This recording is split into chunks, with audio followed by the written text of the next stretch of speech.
칠판이 왜 없을까요?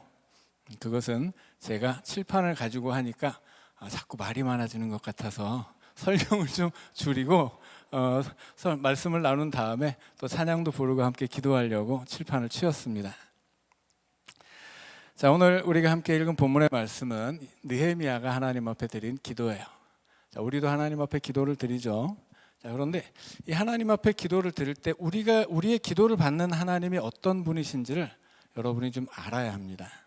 자, 우리가 느헤미야의 기도를 통해서 우리가 이 하나님이 어떤 분이신지 우리가 좀 알 수 있을 것 같습니다. 자, 느헤미야는 여러 가지로 지금 하나님을 표현하고 있어요. 하나님은 5절에 보면 하늘의 하나님이에요. 하늘의 하나님은 어떤 뜻이에요? 하늘이라는 곳은 이 시대 사람들에게는 절대로 사람의 손이 닿지 못하는 곳입니다. 오늘날에는 우리가 비행기 타고 하늘을 알지만 이 시대에는 그런 건 상상조차 할 수 없는 일이죠. 이 시대 사람들에게 하늘은 그냥 온전히 신들의 세상이었습니다. 그 하늘에서 비가 내리면 신의 은혜이고 하늘이 닫혀서 비가 내리지 않으면 신의 저주예요. 여튼 그 하늘에 있는 신들이 거기서 인간을 굽어보고 비를 주기도 하고 가뭄을 주기도 하고 이렇게 계절을 운행하기도 하고, 그렇게 하늘이라고 하는 곳은 너무나 경외할 수밖에 없는 두려운 곳이었습니다. 거기 하나님이 계신 거예요. 그러니까 그 하나님은 하늘의 하나님 여호와, 크고 두려우신 하나님이요, 이렇게 이야기하죠. 하늘이라는 장소가 상징하는 것은 크고 두려운 하나님의 모습입니다. 그래서 예수님이 우리에게 기도를 가르쳐 주실 때도 하늘에 계신 우리의 아버지라고 부르라고 가르치셨죠. 하나님은 분명 우리의 아버지예요. 그런데 그분이 어디 계세요? 하늘에 계시고 나는 땅에 있습니다.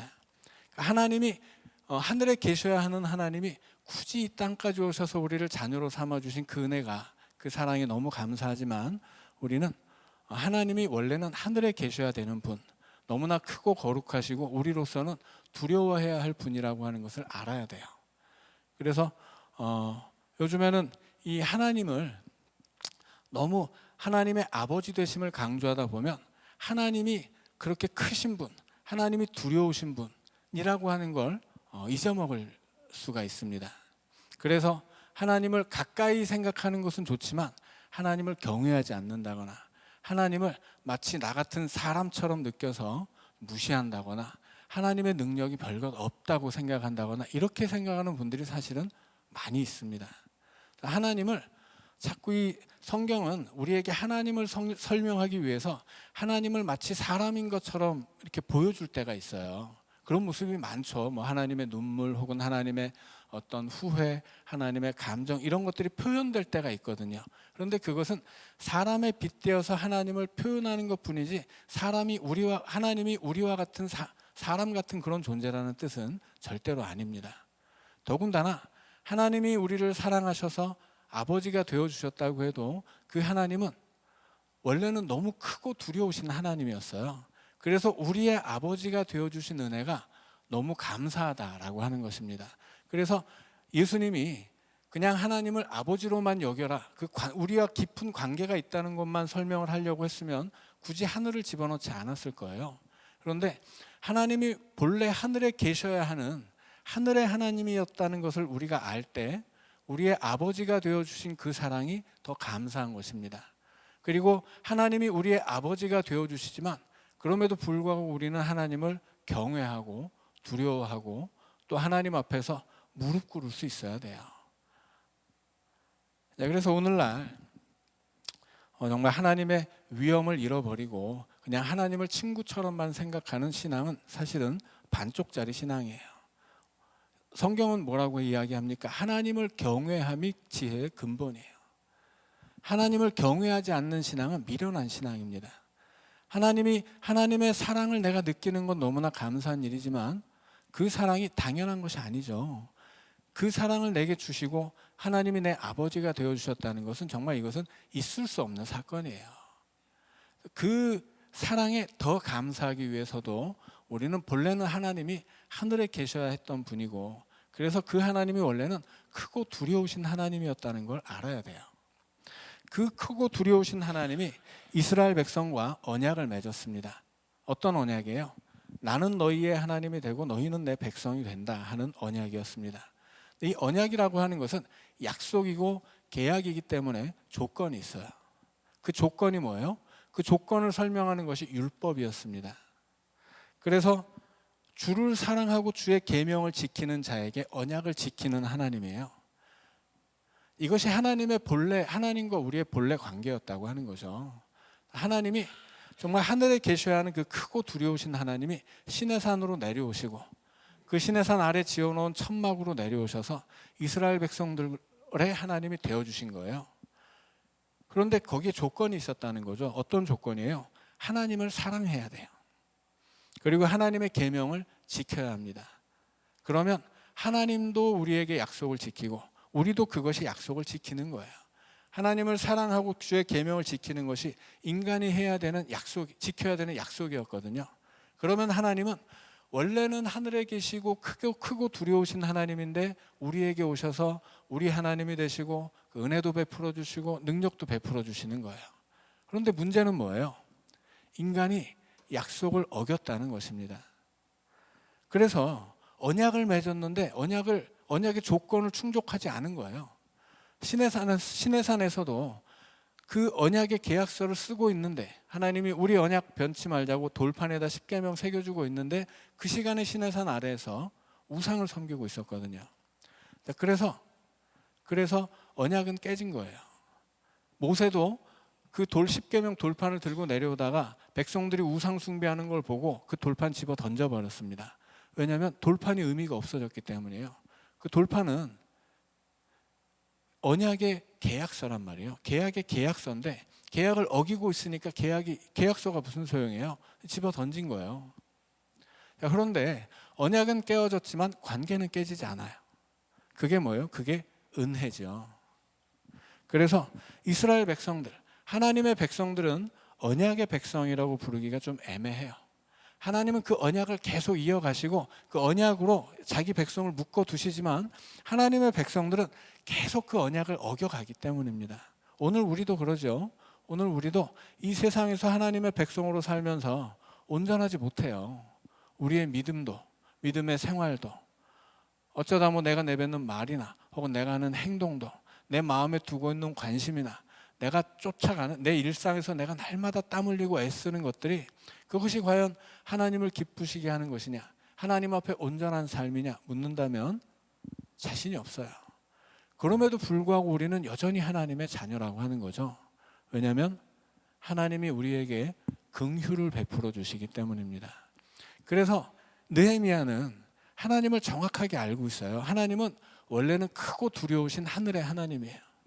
그 하나님과 우리가 언약을 맺어서 하나님은 언약을 지키기만 하면 놀라운 은혜와 능력을 베풀어 주실 거예요. 우리도 그 언약을 지켜야만 합니다. 그런데 현실은 뭐예요? 현실은 그 언약을 지키지 못한 거예요. 그래서 느헤미야는 무엇을 구합니까? 하나님, 긍휼을 베푸시는 주여. 이제 느헤미야가 기대할 것은 하나님의 능력도 아니고 하나님의 언약도 아니고 하나님의 긍휼이에요. 긍휼이라고 하는 말은 히브리어로 라함입니다. 느헤미야가 고백한 하나님의 긍휼은 라함인데 직역하면 자궁이에요. 자궁은 뭐예요? 아기를 품는 어머니의 태입니다. 이 느헤미야는 하나님과 하나님 백성의 관계를 어머니의 자궁과 그 자궁 안에 들어있는 아기로 이야기했다라는 것입니다. 이것은 느헤미야만의 고백이 아니죠. 이것은 하나님이 어떤 분이신지를 느헤미야를 통해 우리에게 알려주시는 거예요. 우리는 하나님을 늘 아버지라고 고백해서 여성신학 하시는 분들 굉장히 불만이 많은데 하나님에게는 여성성도 있으세요. 하나님은 아버지, 그런데 이제 하나님은 우리가 굳이 아버지라고 부르는 이유는 그 시대에는 아버지가 부모를 대표했기 때문입니다. 우리가 굳이 우리식으로 하나님을 부를 필요는 없는 거죠. 자, 그러나 아무튼 이 느헤미야는 하나님을 어떻게 바라보냐면 아기를 품은 어머니의 자궁 같은 분이세요. 그 아기가 그 자궁 안에서 무슨 짓을 해도 그 어머니는 그 사랑은 그치지 않습니다. 그 아기가 어머니의 자궁에서 나왔기 때문에 어머니는 그 아기가 배고프면 밥을 주고 추우면 옷을 입히고 그 아기가 설사 엄마에게 뭐 잘못을 했더라도 그 아기가 엄마 내가 오늘부터는 공부를 열심히 할 거예요 약속을 했다가도 내일부터 다시 게임을 하고 놀더라도 혼낼지언정 그 사랑을 포기하지 않는 거예요. 왜냐하면 하나님은 그 자궁 속에 아기를 품은 어머니와 같기 때문입니다. 그리고 느헤미야 자신은 어떤 사람이에요? 느헤미야가 위에서 기도한 하나님의 백성들, 자기 민족은 그 어머니의 자궁 속에 있는 아기처럼 오직 어머니의 사랑으로만 그 생명이 태어나는 것이고 그 사랑으로만 생명을 유지하는 것이고 어머니가 사랑해 주셔야만 그 어머니의 양육을 받아서 살아가고 자라나고 그렇게 성장할 수 있는 아기라고 하는 거예요. 자, 그래서 느헤미야에게 하나님은 마치 어머니의 자궁과 같은 하나님이고 그 어머니의 자궁 같은 하나님의 끊을 수 없는 사랑, 아기를 포기하지 못하는 그 어머니의 끊을 수 없는 사랑이 바로 뭐냐면 느헤미야가 고백하는 하나님의 긍휼이에요. 우리는 그 긍휼을 붙잡고 기도하는 거예요. 내가 잘해서 하나님이 나에게 뭘 베풀어 주시는 게 아니죠. 내가 뭘 잘해야만 하나님이 나에게 베풀어 주신다면 우리는 다 틀렸어요. 오늘 하루만 생각해 보셔도 여러분이 뭐 잘한 게 있겠습니까? 그렇죠? 오늘 우리가 눈을 뜰 때 하나님을 위해 눈을 떴나요? 밥을 먹을 때 하나님을 위해 밥을 먹습니까? 내가 세상에서 땀 흘려 일할 때, 잠을 잘 때 우리는 모든 것이 다 나를 위한 거예요. 그럼에도 불구하고 하나님은 그저 내가 나의 삶을 살아가는 것, 내가 믿음을 지켜가는 것, 하나님의 사랑 안에 머물러 그 사랑을 사모하는 것, 그것만으로도 하나님은 그 긍휼의 마음 때문에 우리를 기뻐하시고 우리는 나의 부족함에도 불구하고 하나님의 자녀로 사는 것입니다. 그리고 우리는 어떤 내 삶의 어려움과 내 삶의 괴로움들을 가지고 내 부족함과 모자람을 가지고 기도할 때 그 하나님의 긍휼을 붙잡는 거예요. 하나님 나를 그렇게 어머니의 자궁처럼 내게 그 깊은 사랑으로 나를 품어주시고 나를 도와주시고 나를 포기하지 않으시는 줄로 믿습니다. 그렇게 기도하는 것입니다. 그런데 그 어머니의 사랑이라는 것이 그냥 그 어머니의 사랑은 근본적으로는 무조건적인 사랑이죠. 그런데 지금 이 어머니의 자궁 같은 그 하나님의 긍휼을 위해서 느헤미야는 무엇을 해요? 자, 기도하는 거예요. 기도라는 건 뭐예요? 성경에서 구약 성경에서 기도라는 말보다는 부르짖음이라는 말을 더 많이 씁니다. 자, 느헤미야는 우리가 어머니의 자궁 속에 있는 아기와 같다라고 고백을 했죠. 그리고 어머니의 자궁에서 태어난 어머니가 양육을 해 주셔야만 살 수 있는 그 은혜와 사랑 안에서만 존재할 수 있는 하나님의 자녀들이라고 고백하는 거예요. 그 자녀가 예를 들어 이제 어머니 품에서 이제 막 태어난 자녀가 처음에 태어나서 뭐예요? 울잖아요. 부르짖는단 말이에요. 그 부르짖음 안에는 여러 가지 의미가 있죠. 배고파요. 추워요. 아파요. 나를 좀 안아주세요. 뭐 이런 여러 가지 의미가 있는데 여튼 그 모든 표현은 부르짖음 하나로 통일돼요. 아기는 그냥 부르짖는 거예요. 그러면 어머니는 그 아기의 부르짖음 속에 들어있는 뜻을 알죠. 아, 이놈이 배고프구나. 이놈이 춥구나. 이놈을 내가 안아줘야 되는구나. 다 아는 거예요. 그래서 기도라고 하는 건 뭐예요? 그 아기의 부르짖음과 같은 것입니다. 기도할 때 우리는 하나님의 긍휼을 원하는 것이고 우리가 기도를 받으시는 하나님은 그렇게 어머니처럼 혹은 어머니의 자궁처럼 그렇게 우리를 포기할 수 없는 사랑으로 가득하십니다. 그리고 우리는 마치 아기가 어머니에게 부르짖는 것처럼 부르짖는 거예요. 그러면 하나님은 그 부르짖음 속에 있는 뜻을 다 알고 부르짖는 우리에게 필요한 것을 알고 응답해 주신다는 것입니다. 그것이 기도예요.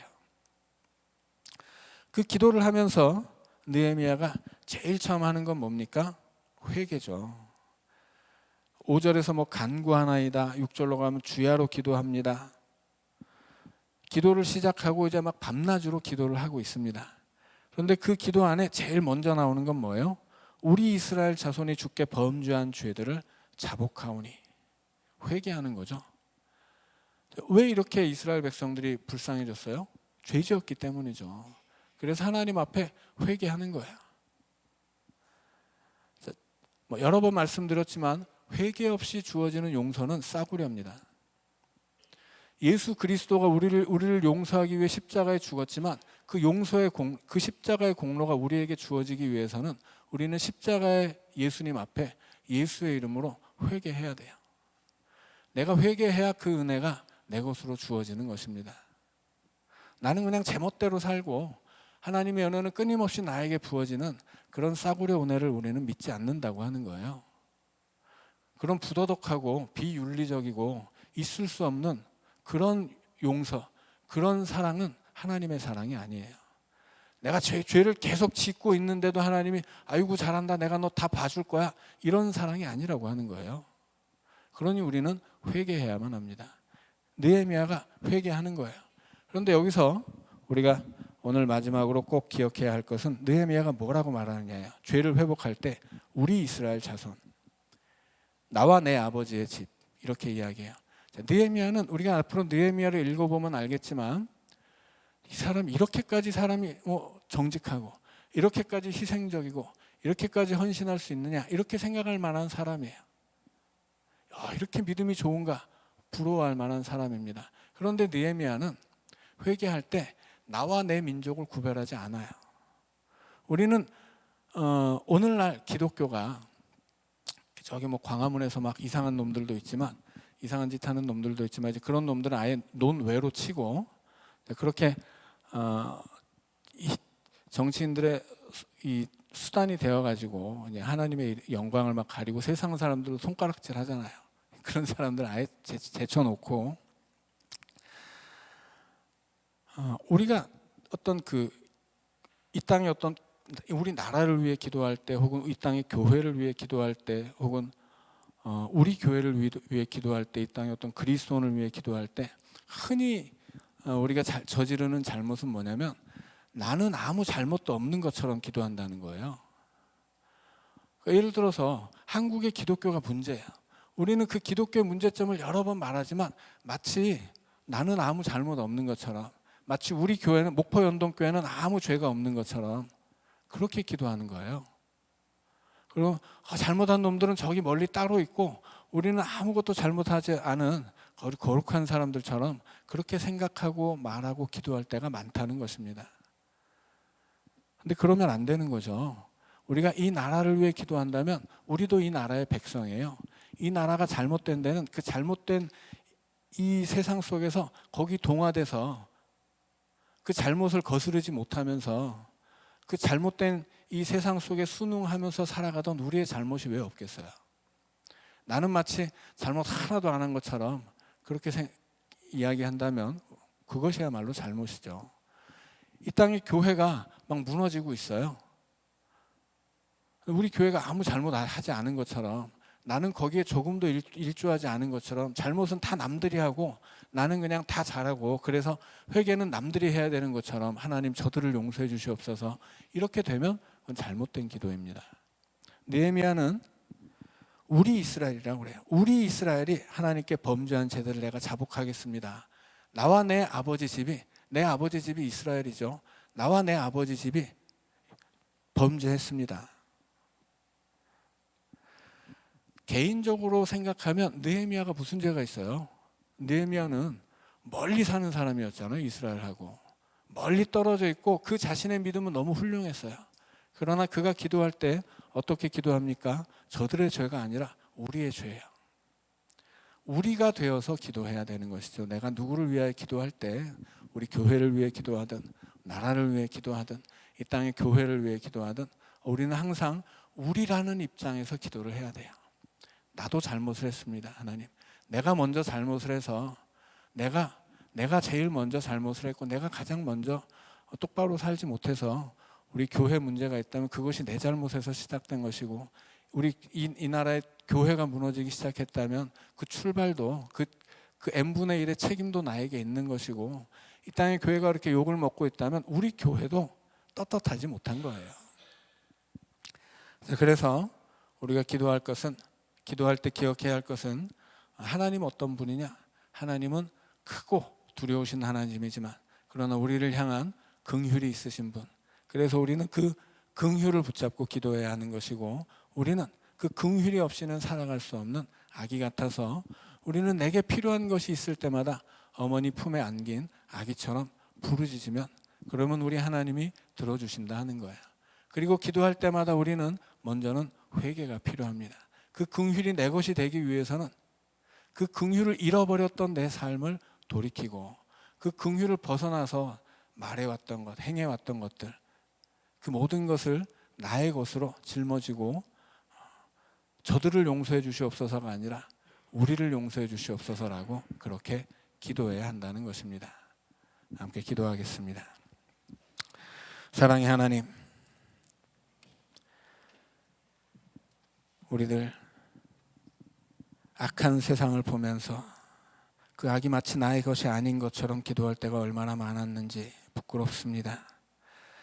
이 땅에 무너져가는 교회들을 보면서 그것이 마치 남의 잘못인 양 생각했던 적들이 많아서 너무나 부끄럽습니다. 주님, 이 땅에 교회를 다시 세우기 위해 이 땅에 백성들이 다시 회복되기 위해 기도할 때마다 어머니의 자궁 같은 하나님의 사랑을 기억하게 하여 주옵시고 그 사랑 앞에 우리가 아기처럼 하나님의 은혜 없이 살 수 없음을 고백하게 하여 주옵소서. 그리고 그 은혜를 벗어나 살아왔던 우리의 죄악된 모습, 우리의 말과 행동에 배어있는 그 죄악들을 주님 회개하게 하여 주옵소서. 우리 주 예수님 이름으로 기도하옵나이다. 아멘.